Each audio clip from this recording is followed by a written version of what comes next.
Silahkan kakak, mau nanya apa? Ya, saya hanya mau bertanya, mungkin sekitar hanya 2 ya, karena kan gantian karena ramai juga saya lihat antrian. Iya, silakan kak.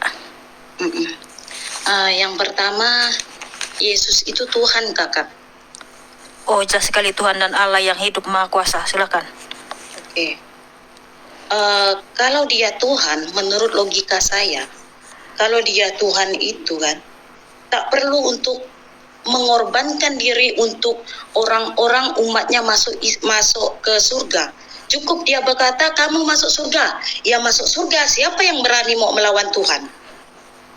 Jadi kalau menurut saya tidak perlu repot-repot untuk mengorbankan diri. Kan dia Tuhan kak. Siapa yang mau berani melawan Tuhan? Yes, Jadi betul. dia dibunuh berarti dia bukan Tuhan. Betul. Tapi larinya bukan ke bunuh dulu, Bu.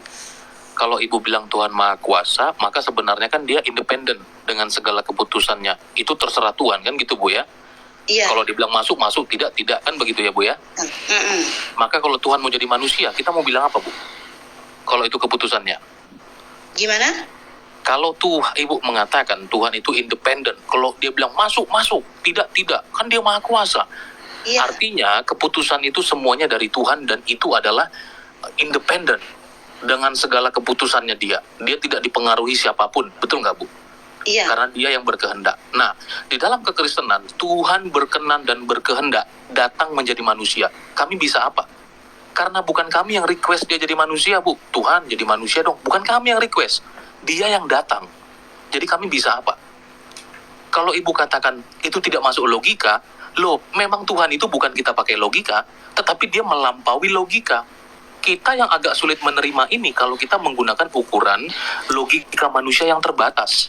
Ibu tadi sudah benar, karena Tuhan itu bisa melakukan apa saja. Kami yes dan amen. Maka waktu dia menjadi manusia, itu kami nggak minta, Bu. Kami nggak pernah request itu. Dia menjadi manusia. Karena apa? Ternyata sejak dalam perjanjian lama, Allah ini menyatakan diri. Gitu loh, Bu. Ya, kami nggak pernah minta. Kepada Abraham dalam Kejadian, Allah pernah menampakkan diri dalam rupa manusia.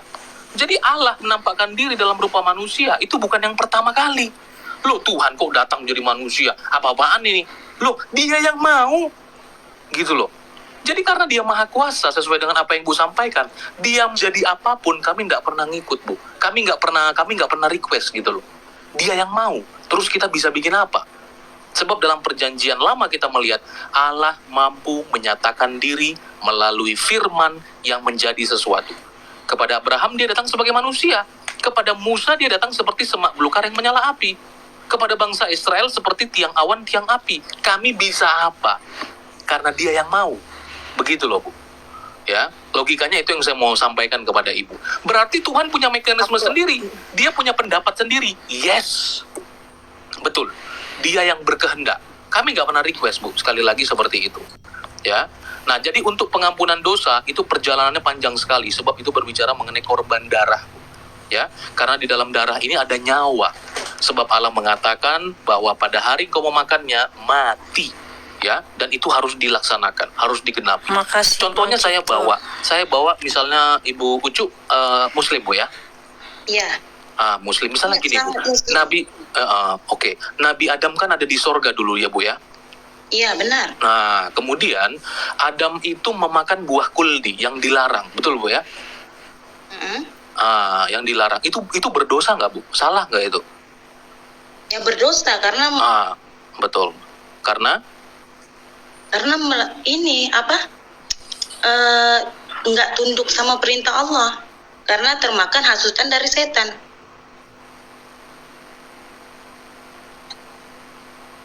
Ya, perintahnya jangan makan tapi dia makan gitu, Bu ya? Betul. Ya, halo. Nah, kemudian waktu Adam makan itu dia berdosa. Setelah dia berdosa, dia mohon ampun nggak kepada Allah, Bu, supaya diampuni? Ya, dia mohon ampun, tapi kan ampunannya kan malah diturunkan ke bumi. Oke. That's good. Maksud saya begini, Adam bersalah dan berdosa. Dia memohon ampun, Diampuni nggak sama Allah? Diampuni. Tetapi kenapa dia diturunkan ke bumi? Kalau seandainya hanya diampuni, ya wes diampuni. Sekarang Adam masih ada di sorga sekarang. Kenapa Adam diturunkan ke bumi, padahal aturan untuk menurunkan Adam di bumi itu tidak pernah dikatakan sebelum kejadian itu terjadi. Contoh, maksud saya begini, kalau Alkitab mengatakan, kamu jangan makan ya, sebab pada hari engkau memakannya, kamu pasti mati. Artinya sebelum kejadian sudah dikasih tahu, jangan makan, kalau makan mati. Ya. Nah, tetapi di dalam kitab Ibu misalnya saya sampaikan, tidak ada aturan yang Allah katakan, Adam jangan makan, kalau makan kamu kuturunkan. Allah nggak pernah ngomong gitu. Tetapi Ya, udah, tahu-tahu jangan Adam mendekati. mendapatkan konsekuensi yang dia tidak ketahui, yaitu turun ke bumi. Kalau diampuni, kenapa Adam tidak dibiarkan saja di sorga, Bu? Silakan. Karena tadi dia harus ini kan, harus menembus kesalahan dia. Nah, yang saya pertanyakan ini, kenapa yang Yesus ini sudah Tuhan, kenapa repot-repot untuk menembus kesalahan orang? Jadi enak dong, umatnya bisa buat salah, Boleh kan jadi aku- menembusin. Bentar. Belum nangkap. Boleh aku kasih Oh iya, tambahan? boleh. Sambung. Saya kasih Ibu satu ayat ya. Mazmur 138 ayat 2. Di dalam Mazmur 138 ayat 2 dikatakan begini, Bu. Allah kita itu tidak terbatas sampai dia berfirman. Di dalam Mazmur 138 ayat 2 dikatakan, Allah kita itu menempatkan firman atau perkataannya itu di atas namanya sendiri. Mazmur 138 ayat 2, Allah berkata, Dia tidak terbatas sampai dia berfirman. Ketika Allah itu berfirman, dia itu seakan-akan seperti membuat pagar di sekeliling dirinya. Bahkan dia sendiri tidak bisa melanggar firman-Nya. Allah berkata, kalau kamu tidak setia, aku tetap setia. Sebab aku tidak mungkin melanggar firman-Ku sendiri. Begitu kuatnya firman Allah, itu bahkan Allah sendiri tidak bisa, istilahnya merubah firman-Nya sendiri, nggak bisa. Firman yang keluar dari mulut Allah kita, sebab Allah kita di dalam Alkitab itu adalah seorang raja. Maka setiap firman yang keluar dari mulut Allah kita itu menjadi satu hukum yang berkekuatan tetap, mutlak, mengikat, dan kekal. Gak bisa dibatalin. Tadi Bang Jeki sudah mengatakan di dalam Kejadian 2 ayat 17, Allah kita berfirman, dia membuat satu hukum, Bu. Namanya hukum dosa dan hukum maut di dalam Alkitab kita. Allah berkata kepada Adam, pada hari kamu makan buah dari pohon pengetahuan. Sebentar Bu. Supaya Anda tahu, nih Anda tuh kehilangan kitab Taurat, Musa, kitab para nabi, dan kitab Mazmur. Ya, Anda itu cuma tahu episode 4-nya aja, makanya Anda kebingungan. Ya, di dalam Alkitab kita Tuhan menetapkan, ya, terus Mikana aku nggak bisa jelasin, terserahlah, silakan aja deh. Ya, Kakak Ucu, tolong didengar sebentar biar Oke. sama Kak Sophie. Iya. Jadi supaya kakak tahu apa alasannya kenapa Tuhan sampai datang dalam rupa manusia dalam menebus kita. Oke, silakan Kak Sophie. Ketika Tuhan menetapkan satu hukum namanya hukum dosa dan hukum maut, ya, di dalam Alkitab kita dikatakan upah dosa adalah kematian. Tuhan mengatakan pada hari kamu makan buah dari pohon pengetahuan baik dan jahat pasti kamu mati. Itu hukum. Dan ada melanggar hukum ini sehingga Tuhan berkata pada hari kamu pasti kamu mati. Tetapi karena begitu cintanya dia kepada Adam, pada waktu Adam itu harusnya mati pada saat itu juga, Tuhan menggantikannya dengan korban binatang. Ibu baca tuh Kejadian 3 ayat 21. Di dalam Kejadian 3 ayat 21, Tuhan membunuh binatang dan pakaiannya dan kulit binatang itu dipakaikan kepada Adam. Itu adalah korban pembunuhan pertama. Nah, sejak saat itu semua manusia untuk datang mendekat, karena kata korban itu bukan artinya objek penderita, korbanot itu artinya datang mendekat atau to draw near to God. Untuk kita bisa korban atau datang mendekat kepada Tuhan harus ada korban darah, Bu. Itulah sebabnya Habel dan Kain di dalam Kejadian 4 mengorbankan korban persembahan kepada Tuhan. Korban persembahan Habel yang berupa darah dari anak domba itu diterima sama Tuhan. Tapi korban Kain ditolak karena Kain mempersembahkan korban dari hasil tanah yang telah dikutuk oleh Tuhan. Ibu nggak tahu hal ini semua karena ibu nggak pernah baca kitab Taurat kita. Ya. Nah, ketika Tuhan di dalam Kejadian 1 ayat 26 sampai dengan 28 menyerahkan kepenguasaan bumi ini kepada manusia, dia tidak bisa langgar firman-Nya. Tadi saya sudah mengatakan di Mazmur 138 ayat 2, ketika Tuhan sudah berfirman, sekali dia berfirman, itu bahkan dia sendiri nggak bisa langgar firman-Nya. Dia telah memberikan ketuhanan, kepenguasaan bumi ini kepada manusia. Karena semua manusia telah jatuh ke dalam dosa, dan upah dosa adalah maut, itu hukum yang telah ditetapkan Tuhan di Kejadian 2 ayat 17, maka semua manusia dari sejak zaman Adam itu takluk kepada maut. Tuhan punya dilema di sini. Di satu sisi, Dia begitu mengasihi kita, dia tidak ingin anak-anaknya itu terhilang kepada kerajaan maut di bawah kuasa iblis. Tapi di sisi lain, manusia tidak mungkin keluar dari maut. Karena Tuhan membuat satu hukum. Upah dosa adalah maut. Dia membuat hukum dosa dan hukum maut. Lalu apa cara Tuhan? Tuhan mengutus anaknya yang tunggal yang tidak punya dosa. Maka di dalam Quranmu dikatakan Isa Al-Masih itu anak yang suci. Kenapa dia suci? Karena dia harus menjadi penebus dan pengganti dosa kita. Dan Tuhan menetapkan satu hukum namanya nyawa ganti nyawa atau darah ganti darah. Sebentar, Tuhan menetapkan satu hukum namanya darah ganti darah atau nyawa ganti nyawa. Sehingga kita itu tidak bisa ditebus, Ibu, dengan cara amal. Kita tidak bisa ditebus dengan emas. Kita tidak bisa ditebus dengan apapun, hanya dengan darah orang yang tidak bersalah. Ibu, dosa itu bisa ditebus secara amal. Saya setuju itu. Tapi bukan Nggak bisa. Dosa tidak bisa Nggak ditebus bisa dengan dengan beramal. pakai apal. Nggak bisa, Bu. Nggak bisa, dosa tidak bisa ditebus dengan pakai amal. Halo? Macet Kak Mikana, nggak ada suaranya. Suaramu hilang, Mikana. Halo? Ya lanjut Bu, lanjut. Ya, kalau yang itu kan penebusan dosa dengan amal, kalau itu mungkin bisa terjadi. Tapi kalau dosa kita ditebusin sama orang lain, itu yang tidak masuk akal. Apalagi yang nebusin ini Tuhan. Lah jelas-jelas Baik, Tuhan. saya jawab. Repot. Baik, begitu. saya jawab. Di dalam Quran Ibu dikatakan bahwa orang berdosa tidak bisa menjadi penebus atau penanggung orang berdosa lainnya, betul? Iya. Iya, karena kenapa? Karena saya sudah mengatakan berkali-kali, Bu, yang namanya dosa di dalam Alkitab kita itu berhutang. Yang namanya Hutang apa? Hutang darah kita sama sebentar. Amal itu hanya bisa membantu kita pada saat kita meninggal untuk menembus dosa. Tidak, sama sekali. Amal kita tidak bisa menembus dosa. Sebentar, saya jelaskan sama Ibu ya. Mengapa Al-Quran Ibu mengatakan bahwa orang berdosa tidak bisa menjadi penebus atau penanggung orang berdosa lainnya? Karena orang berdosa itu pada dalam Alkitab kita prinsipnya berhutang. Mikana utang 500 juta sama Tuhan. Saya utang 2 miliar sama Tuhan. Fernando masih utang. Jackie Sibri masih utang. Ibu masih utang. Bagaimana mungkin saya masih utang bisa bayar utangnya Ibu? Bagaimana Ibu orang berdosa masih utang sama Tuhan bisa bayar utangnya saya? Yang bisa membayar utang dosa kita adalah orang yang tidak punya utang alias orang yang tidak punya dosa. Itu prinsip di dalam Alkitab. Makanya di dalam Alkitab kita, pada zaman dahulu sebelum Yesus datang, mereka itu mempersembahkan anak domba yang tidak bersalah dan tidak bercacat setahun sekali. Satu keluarga satu domba. Lalu ketika domba itu sudah diperiksa oleh imam besar, anak domba ini tidak bercacat, tidak bercela, maka orang itu harus meletakkan tangannya di atas kepala anak domba itu untuk mengakui semua dosa-dosanya. Begitu juga kalau bangsa Israel yang berdosa, mereka mempersembahkan lembu. Lalu para imam itu meletakkan tangannya di atas kepala lembu ini dan mengakui semua dosa-dosa bangsa Israel. Sehingga dosa-dosanya pindah kepada domba tersebut, segala kutuknya pindah kepada domba tersebut dijadikan korban sembelian. Ada 5 korban kalau Ibu baca di Imamat 1 sampai 7. Ibu baca ada 5 korban di situ, ya. Nah, Tuhan menetapkan satu hukum. Tuhan mengatakan begini, Aku telah memberikan kepadamu darah, ya, sebagai pendamaian atas nyawamu, karena darah mengadakan pendamaian dengan perantaraan nyawa. Imamat 17 ayat 11 ya Mikana ya. Iya. Betul. Jadi nggak bisa Bu hanya dengan darah orang yang tidak bersalah. Di dalam perjanjian lama dengan darah binatang, di dalam perjanjian baru Yesus disebut anak domba Allah yang menghapus dosa dunia. Lah, kan Ya, perjanjian lama itu gambaran daripada perjanjian baru. Ibu sendiri yang bilang nembus dosa pakai darahnya Tuhan Yesus.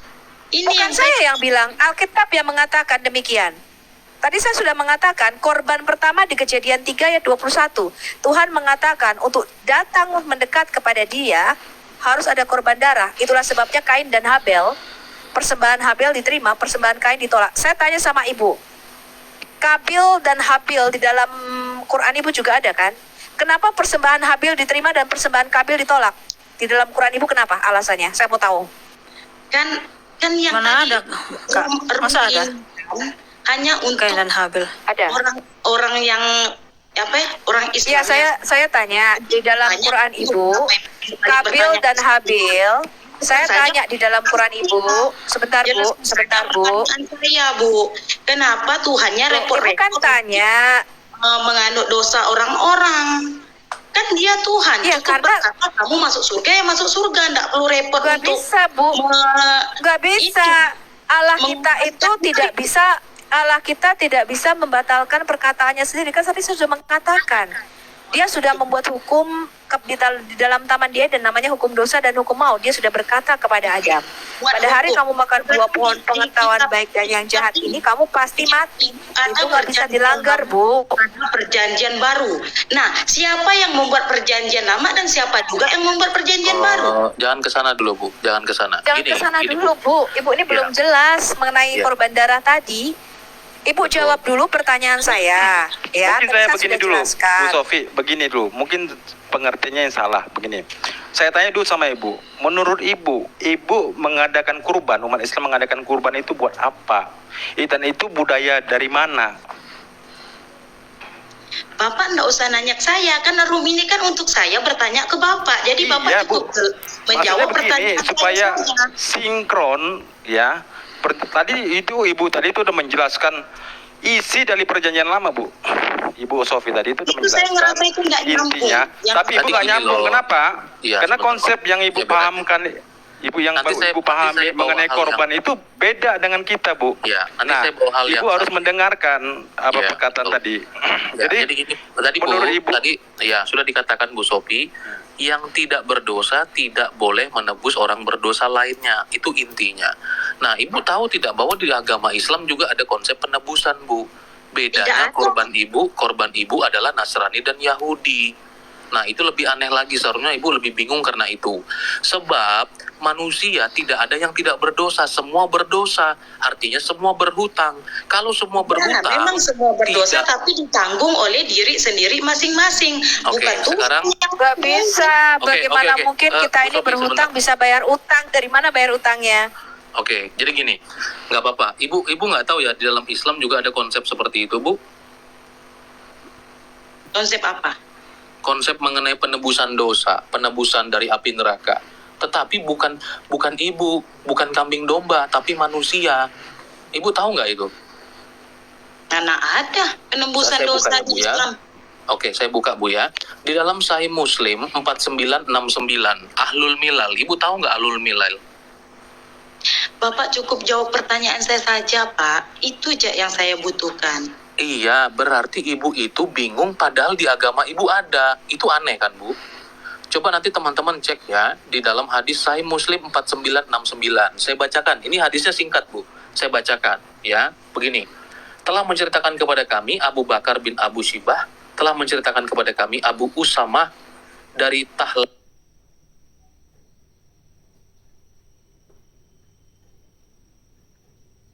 bin Yahya, dari Abu Burdah, dari Abu Musa, dia berkata, Rasulullah Shallallahu Alaihi Wasallam bersabda, kelak hari kiamat, pada hari kiamat kelak, Allah Subhanahu Wa Taala akan menyerahkan seorang Yahudi ataupun seorang Nasrani kepada setiap orang Muslim. Kemudian Allah Subhanahu Wa Taala akan berkata, inilah penebusmu dari siksa api neraka. Ibu pernah baca itu enggak? Gimana Waduh. saya nih? Saya ini hanya Ya, butuh memang- penjelasan yang saya tanyakan. Memang kalau nggak tahu tinggal ketawa aja, Bu. Memang di dalam hadis Musnad Ahmad ya 18839 itu hadisnya riwayatnya sama, Bu. Ya, bagaimana mungkin kalau Ibu tadi mengatakan yang tidak berdosa menebus dosa yang berdosa, ya, itu tidak masuk akal. Masuk akal sekali karena dia tidak berdosa. Sekarang bagaimana mungkin Yahudi dan Nasrani menjadi penebus ibu orang Islam dari siksa api neraka? Harusnya bersyukur Ibu kepada Ahlul Milal ini, kepada orang Yahudi dan Nasrani. Tanpa mereka Ibu tidak punya penebus dari siksa api neraka. Bisa nggak Ibu baca itu? Saya nggak bohong, Bu. Saya nggak bohong. Silakan teman-teman cek, ya. Seperti itu. Nah, bingung nggak itu? Sebenarnya ibunya harus bingung, gitu. Saya hanya bingung dengan yang pertanyaan saya. Kok Tuhan mau mengorbankan diri sendiri? Iya, Padahal- Kak Ucu. Suaraku Udah jelas enggak sih? dijelasin. Suaraku Benar. jelas enggak ya? Kak Ucu, kenapa harus Tuhan yang menebus kita? Karena nggak ada yang bisa menebus kita dari hukum Tuhan. Siapa coba? Nabi, malaikat bisa menebus kita dari hukum Tuhan? Bisa nggak, Ya, Kakak? karena dia Bisa, sudah Kakak? Jadi harus saja langsung silakan masuk, kan Tuhan siapa berani? Bukan mau siapa yang masuk? bisa menebus kita Nggak dari hukum bisa. Tuhan. Siapa yang bisa menebus kita dari hukum Tuhan? Nggak bisa, dia nggak bisa batalin hukumnya, dia nggak bisa menyangkali firman-Nya. Siapa yang bisa? Ada yang setara dengan Tuhan? Kita harus mati. Iya, Upah dosa keadilan adalah Tuhan itu maut. betul. Tuhan sudah tetapkan itu. Keadilan Tuhan Saya- itu kita harus mati kekal saya- selamanya karena dosa kita. Jadi begini ya, saya mau ini Bu, dalam kepercayaan orang Kristen atau Yahudi, orang yang masuk ke surga itu harus suci Bu, tidak berdosa Bu. Nggak mungkin orang orang berdosa itu masuk ke surga, ya. Iya, Bagaimana darahnya itu bisa- harus suci. Ya, bagaimana orang bisa masuk ke surga dengan kekotoran? Kotor surga itu, Bu. Jadi intinya dosa itu hanya bisa diampuni atau dihapuskan oleh Allah. Allah yang benar gitu. Nah, Ya. bisa diampuni dan dihapuskan, berarti tidak perlu mengorbankan diri dong. Loh, ini Harus Ibu ada salah darah, Bu. pengertiannya, Bu. Harus ada Ya. pengorbanan. Betul. Ibu sebenarnya saya balik lagi ya. Ibu kenapa melakukan namanya kurban setiap tahun itu? Coba Bapak Ibu jelaskan kenapa, Bu? Itu ajaran dari mana ya? Ajaran Yahudi apa ajaran dari siapa? Kalau Korban berkurban itu kan dagingnya mau dibagi-bagikan kepada fakir miskin. Nah, Oh. kalau yang Tuhannya yang berkurban, memang dagingnya mau dibagikan ke siapa? Jadi bagi-bagi rezeki gitu ya, Bu ya. Jadi korban itu ya. Sebentar. Nah, itu yang salah, Bu. kasih- Itu yang salah, Bu, ya. Saya- Dari konsep Yahudi sendiri, bentar Bu ya, Bu Sofi, bentar. Dari konsep pengajaran Yahudi pun yang namanya milah Ibrahim yang Ibu percaya, itu darahnya korban itu ya. Kalau dalam Yahudi itu harus lembu sapi yang tidak bercacat, tidak berbintik ya, sangat suci lah ya, bagus lah ya. Itu yang dikorbankan darahnya untuk menghapuskan dosa orang pada saat itu gitu. Ya, jadi salah pemahaman Ibu, itu salah pemahaman. Korban yang Ibu lakukan, orang Muslim lakukan setiap tahun itu bukan korban yang dilakukan oleh milah Ibrahim yang Ibu percaya itu. Milah Ibrahim itu ataupun yang namanya Yahudi ya, itu tidak melakukan yang namanya korban seperti Ibu bilang bagi-bagi rezeki, bagi-bagi daging, bukan seperti itu. Ya, jadi salah paham, makanya Ibu harus belajar. Itu yang dikatakan Bu Sofi itu runtutan dari cerita mengenai Taurat. Makanya dibilang kali Ibu itu kehilangan Taurat. Ya, kehilangan perjanjian lama, kehilangan kitab yang diyakini orang Yahudi. Tuh. Makanya Ibu harus belajar dulu, baru rentetannya tahu. Oh, kenapa bisa sampai Tuhan itu disalibkan? Kenapanya bisa dosanya menghapuskan dosa? Begitu dulu. Silakan Bung Jeki. Ya, Kak Sopi tadi mau bilang apa tadi? Silakan. Iya, saya tambahin ya, Bu ya. Tadi Ibu harus pertama ngerti dulu bahwa yang namanya Allah itu tidak bisa membatalkan hukumnya sendiri. Ya, ketika dia sudah membuat satu hukum namanya hukum dosa dan hukum maut, itu nggak bisa dicabut, Bu. Dan oleh karena kita melanggar hukum Tuhan, maka kita ini semua harus mati. Itu yang Ibu harus tahu pertama kali. Jadi yang menebus kita siapa? Orang yang nggak punya dosa. Di bumi ini nggak ada, Bu, yang nggak punya dosa. Dia mengutus anaknya yang tunggal di surga, ada yang nggak punya dosa, tapi bukan manusia masalahnya. Sehingga dia mengutus anaknya untuk menjadi manusia, untuk menebus kita. Makanya Yesus berkata begini tadi, kalau Ibu mengatakan kalau Tuhan darahnya siapa dibagi-bagi, betul. Yesus berkata begini, inilah ketika dia di malam Paskah. Nah, ini Ibu aja Paskah nggak ngerti. Karena Paskah itu di dalam kitab Taurat Musa wajib dirayakan. Yesus mengatakan Paskah itu wajib dirayakan. Ada 7 perayaan di dalam Alkitab kita yang wajib dirayakan. Ibu nggak tahu Paskah, ya? Di dalam Paskah itu Yesus itu memegang roti, dia berkata inilah tubuhku yang dipecah-pecahkan bagimu, makan, dibagi-bagi tubuhnya. Karena tubuhnya ini dikorbankan bagi, dan Yesus memegang cawan anggur, dia berkata inilah cawan darahku, darah perjanjian baru yang kekal yang ditumpahkan bagimu dan bagi banyak orang demi pengampunan dosa. Lalu beberapa jam setelah itu Yesus disalibkan. Ibu nggak tahu Paskah. Makanya saya mengatakan sabar kalau mau tanya sama Sofiatul, karena Anda cuma tahu episode 4 kitab Quran, Anda bingung. Kenapa Tuhan jadi manusia? Kenapa harus ada Yesus mengorbankan darahnya? Itu semua jawabannya ada di dalam kitab Taurat Musa. Makanya Yesus berkata, kalau kamu tidak percaya apa yang ditulis oleh Musa, kamu juga pasti nggak akan percaya apa yang akan kukatakan. Karena Musa menulis tentang aku. Dan ketika Yesus bangkit dari antara orang mati, Lukas 24 ayat 44-45, Yesus berkata, haruslah digenapi semua yang tertulis tentang aku. Mulai dari kitab Taurat Musa, kitab para nabi, dan kitab Mazmur, bahwa Mesias harus menderita, mati, dan bangkit pada hari yang ketiga. Ibu Paskah nggak tahu. Saya tanya kenapa Kain dan Habil, persembahan Habil diterima, persembahan Kain ditolak, ibu nggak tahu. Karena Ya di kan? sini Karena saya itu merasa kehilangan tidak makna kitab menjawab. Taurat. Jadi silakan pertanyaan orang yang selanjutnya saja, Kak Mikana. Terima Betul. kasih, Kak Oke, Mikana. baik PR Ya buat nggak apa-apa ya, Kak, kita PR sudah menjelaskan ya Kakak. Baik, PR buat Ibu Ucu si Bu Guru ya. Ibu tanya, Aduh, makasih, kenapa makasih. persembahan Udah dikasih. Habil, Thank you, banyak. persembahan Habil diterima, kenapa persembahan Kain ditolak? Dan langsung dapat musik-musik. Iya betul Kak Ucu. Kita sudah menjelaskan ya buat Kak Ucu. Ya memang karena kakak belum paham tadi yang seperti dibilang Kak Sofi, nggak paham tentang Taurat. Ya kami maklum sih gitu. Tapi kami berdoa kiranya Tuhan memberikan kakak hikmat untuk mengerti apa yang sudah dijelaskan. Oke, makasih ya Kakak Ucu sudah bertanya. Salam sehat Sebentar, selalu buat Kak kakak. Mikana, Ya. sebentar.